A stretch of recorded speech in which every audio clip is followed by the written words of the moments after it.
Hello বন্ধুরা, চ্যানেলে সবাইকে স্বাগত। তো এই ভিডিওতে আমি এটিআই অর্থাৎ অ্যাডমিনিস্ট্রেটিভ ট্রেনিং ইনস্টিটিউটের সিভিল সার্ভিস স্টাডি সেন্টার যেটা রয়েছে তার কোচিং নিয়ে, অর্থাৎ তার যে নতুন ব্যাচ শুরু হয়েছে এবং তার রিলেটেড আরও বিভিন্ন যে জিজ্ঞাসা তোমরা আমাকে করে থাকো সাধারণত ইউটিউবের ভিডিওগুলোতে, সেটা নিয়ে আমি ডিসকাশন করছি। ঠিক আছে? তো প্রথমেই এটিআইয়ের ক্ষেত্রে সবার যে প্রশ্নটা আমি মূলত শুনে থাকি, অনেকের মুখেই শুনেছি, অনেকে কমেন্ট বক্সেও লিখেছো, অনেকে আমাকে পার্সোনালি মেসেজ করেও বলেছো যে এটিআই থেকে কি ইউপিএসসি রিলেটেড এই যে ব্যাচগুলো হয় এখানে কি কোনো নোটস প্রোভাইড করা হয়? আদৌ কি কোনো নোটস দেওয়া হয়? দেখো, তোমাকে প্রথম একটা কথা বলি, সেটা হচ্ছে ইউপিএসসি হচ্ছে এমন একটা এক্সাম যেখানে কিন্তু নোটস বলে কিছু হয় না। মানে তোমাকে মূলত স্ট্যান্ডার্ড বুকস ফলো করতে হবে, যে স্ট্যান্ডার্ড বুকসগুলো অবশ্যই সবাই জানো, এবং তুমি যখন এটিআইতে যদি অ্যাডমিশন নাও সেখানেও তারা বলে দেবে। হ্যাঁ, কিছু হয়তো গাইডেড কিছু ম্যাটেরিয়াল তোমাকে প্রোভাইড করা হবে। এবার সেই ম্যাটেরিয়ালগুলো কিন্তু মূলত সফট কপিতেই প্রোভাইড করা হয়, অর্থাৎ পিডিএফ অথবা পিপিটিতে প্রোভাইড করা হয়। তো আমি এখানে কিন্তু একটা সেরকম, আমাদের যখন আমরা এটিআইতে ছিলাম তখন জিওগ্রাফির উপরে অনেক ম্যাটেরিয়াল দেওয়া হয়েছিল, প্রত্যেকটা টপিকের উপরে প্রত্যেকটা চ্যাপ্টার ওয়াইজ কিন্তু পিপিটি দেওয়া হয়েছিল। তো এরকমই একটা পিপিটি আমি তোমাদের দেখাচ্ছি। দেখো, এটা হচ্ছে সয়েল অ্যান্ড ন্যাচারাল ভেজিটেশনের অফ ইন্ডিয়ার উপরে। ঠিক আছে? এটা তুমি এনসিইআরটিতে একটা চ্যাপ্টারও আছে, ফান্ডামেন্টাল ফিজিক্যাল জিওগ্রাফিতে। ঠিক আছে? ফান্ডামেন্টাল অফ ফিজিক্যাল জিওগ্রাফিতে। তো দেখো, এখানে মোটামুটি এটার মাধ্যমে কিন্তু টোটাল জায়গাটা একটু ভালোভাবে বুঝিয়ে দেওয়া হয়েছে। ঠিক আছে? মানে পিপিটিটা যদি তুমি দেখো তাহলে কিন্তু মোটামুটি তুমি বুঝে যাবে। এবং কিছু কিছু ক্ষেত্রে এই পিপিটিগুলো যেগুলো তোমাদের প্রোভাইড করা হয় এগুলো দিয়েই কিন্তু তোমাদের মূলত ক্লাস নেওয়া হয়। ঠিক আছে? তো এটা হচ্ছে নোটসের ব্যাপারটা ক্লিয়ার হলো। নোটস কিন্তু দেওয়া হয়, এবার সেটা মূলত সফট কপিতে। ঠিক আছে? এবার আসা যাক মিডিয়ামের ক্ষেত্রে। মিডিয়ামের ক্ষেত্রে কী রয়েছে, অর্থাৎ কোন মিডিয়ামে পড়ানো হয়। অনেকে জিজ্ঞেস করছো যে স্যার এখানে কি বেঙ্গলিতে পড়ানো হয় নাকি ইংলিশে পড়ানো হয়? দেখো, ব্যাপারটা হচ্ছে যে ইনস্টিটিউটটা আমাদের ওয়েস্ট বেঙ্গলে অবস্থিত।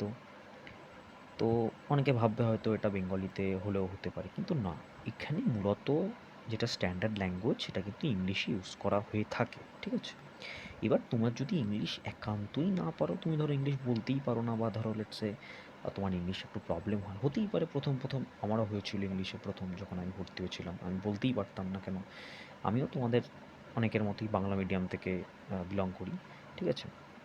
তো সেক্ষেত্রে তুমি কিন্তু বেঙ্গলিতে স্যারদের কোয়ারিজ তুমি জিজ্ঞেস করতে পারো, বা বিভিন্ন কোশ্চেন কিন্তু তুমি স্যারদের করতে পারো, তারা কিন্তু যথাযথ উত্তর দেবেন। ফ্যাকাল্টিরা কিন্তু কিছু মনে করেন না ব্যাপারে। ঠিক আছে? এটা মিডিয়ামের ব্যাপার গেল। তারপর হচ্ছে থাকা। ঠিক আছে? তো হস্টেল ফ্যাসিলিটি যেটা রয়েছে, ঠিক আছে, সেটা কিন্তু মূলত এটিআইতে নেই। ঠিক আছে? এতদিন কিন্তু ছিল না, কিন্তু রিসেন্টলি আমি ভিডিও করেছি এর উপরে যে এটিআইয়ের জন্য নতুন করে সব কিছু বরাদ্দ করা হচ্ছে, এবং 2022-এর থেকে এখানে কিন্তু রেসিডেন্সিয়াল কোচিং চালু হতে হবে, যেটা কিন্তু আমাদের রাজ্য বাজেটে, ঠিক আছে, ওয়েস্ট বেঙ্গল বাজেটে কিন্তু বলা হয়েছে। সেখানে কিন্তু রেসিডেন্সিয়াল কোচিং চালু হবে। অর্থাৎ রেসিডেন্সিয়াল কোচিং যদি চালু হয় তাহলে ধরে রাখতে পারো 2022-এর যে ব্যাচ হতে চলেছে সেটা থেকে কিন্তু যারা ভর্তি হবে তাদের কিন্তু থাকাটা ওখানে পসিবল হবে, অর্থাৎ তাদের কিন্তু ওখানে থাকার ব্যবস্থাও থাকবে। ঠিক আছে? বোঝা গেল? এবার তারপরে যখন 2022-এর অ্যাডমিশনের কথা বলছি, তো এই ব্যাপারে আমি কিছু ডিসকাশন করি।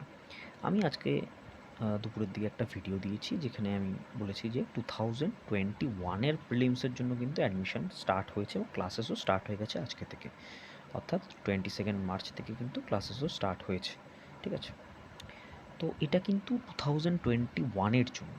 এটিআইতে সাধারণত যে বছরের পরীক্ষার জন্য প্রিপারেশন মানে কোচিং দেওয়া হয় তার আগের বছর কিন্তু ভর্তি নেওয়া হয়, অর্থাৎ 1 বছর আগে কিন্তু ভর্তি নেওয়া হয়। অর্থাৎ তুমি যদি 2000 ধরো 21-এর বা 22-এর জন্য প্রিপারেশন নিচ্ছ বা 22-এর জন্য ভর্তি হচ্ছ, সেটাকে কিন্তু 2022-এর ব্যাচই বলা হবে, কিন্তু সেটার অ্যাডমিশন কিন্তু 2021-এ কমপ্লিট হবে। অর্থাৎ 2021-এর যেরকম টাইমে জুন বা জুলাই এরকম টাইমে কিন্তু সেটার অ্যাডমিশন হবে। ঠিক আছে? বোঝা গেল? তো 2022-এর অ্যাডমিশনের ব্যাপারে কোনো আপডেটস কিন্তু এখনও এটিআইয়ের কর্তৃপক্ষ দেয়নি। ইভেন গভর্নমেন্টের থেকেও কিন্তু কোনো সেরকম ক্ল্যারিফিকেশান আসেনি। রিজন কি? রিজন হচ্ছে ভোট। ঠিক আছে? তো ভোট চলছে, ভোট পর্ব মিটলে আশা করা যায় এর যে গভর্নমেন্ট যে প্রকল্পটা হাতে নিয়েছে, অর্থাৎ Satyendranath Tagore civil service study centre, ঠিক আছে? Satyendranath Tagore civil service study centre নামক যে নতুন ওই সিভিল সার্ভিস স্টাডি সেন্টারকে নতুন নামকরণ করা হয়েছে এবং সেখানে কিন্তু নতুন আবাসিক কোচিং স্টার্ট করা হবে, যেটা কিন্তু 100 জন মানে নিডি অ্যাসপিরেন্ট বা বলতে পারো ভালো অ্যাসপিরেন্টদের জন্য কিন্তু করা হবে। ঠিক আছে? বোঝা গেল? তো 2022-এর যখন অ্যাডমিশনের নোটিশ বেরোবে তখন কিন্তু তৎক্ষণাৎ তোমরা আমার ইউটিউব চ্যানেলে পেয়ে যাবে। তো সেই জন্য ইউটিউব চ্যানেলটা পারলে একটু ফলো করে রেখো, সাবস্ক্রাইব করে রেখো যদি পারো। তৎক্ষণাৎ কিন্তু তোমরা পেয়ে যাবে। ঠিক আছে? এবার আরেকটা প্রশ্ন আমাকে জিজ্ঞেস করো, বা এটা দু একজন করেওছো, যে তোমরা কি করে যাবে। ঠিক আছে? এটিআই যাওয়ার রুটটা কি অ্যাকচুয়ালি? দেখো, এটিআই হচ্ছে সেক্টর 3-তে অবস্থিত। ঠিক আছে? সেক্টর 3-তে চাইনিজ কনসুলেট রয়েছে। চাইনিজ কনসুলেটের একেবারে অপোজিট গলিতে অবস্থিত। এবার তুমি যদি বাসে যাও, বাসে করে গেলে তোমাকে বিধাননগর থেকে, ঠিক আছে, বিধাননগর থেকে 32C আর 44A, একদম বিধাননগর স্টেশনের যেটা ওই ওভারব্রিজ রয়েছে তার তলা থেকে কিন্তু 32C অথবা 44A এই দুটো বাস করে তুমি যেতে পারবে। আর যদি অটোতে যাও তাহলে তো অনেক রুটস রয়েছে, যে কোনো রুটে তোমার পকেটের যেরকম সাধ্য সেই অনুযায়ী, কোথাও 15 টাকা 20 টাকাও ভাড়া, আবার কোনো কোনো রুটে কিন্তু 40 টাকাও ভাড়া নেয়। ঠিক আছে? যেতে পারো, কোনো সমস্যা নেই। আর বেঙ্গল কেমিক্যাল থেকেও তুমি এটিআই অবধি বাস পাবে না, কিন্তু এটিআইয়ের আগের মোড় অবধি কিন্তু তুমি বাস পেয়ে যাবে, বা বেঙ্গল কেমিক্যাল মোড় থেকে তুমি হেঁটেই চলে যেতে পারো। বেঙ্গল কেমিক্যাল মেট্রো স্টেশন বা বেঙ্গল কেমিক্যাল মোড় যেটাই বলো, সেখান থেকে কিন্তু তুমি হেঁটেই চলে যেতে পারো। ঠিক আছে?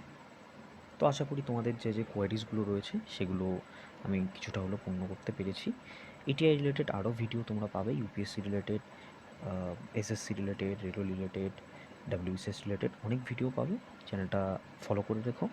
ধন্যবাদ ভিডিওটা দেখার জন্য।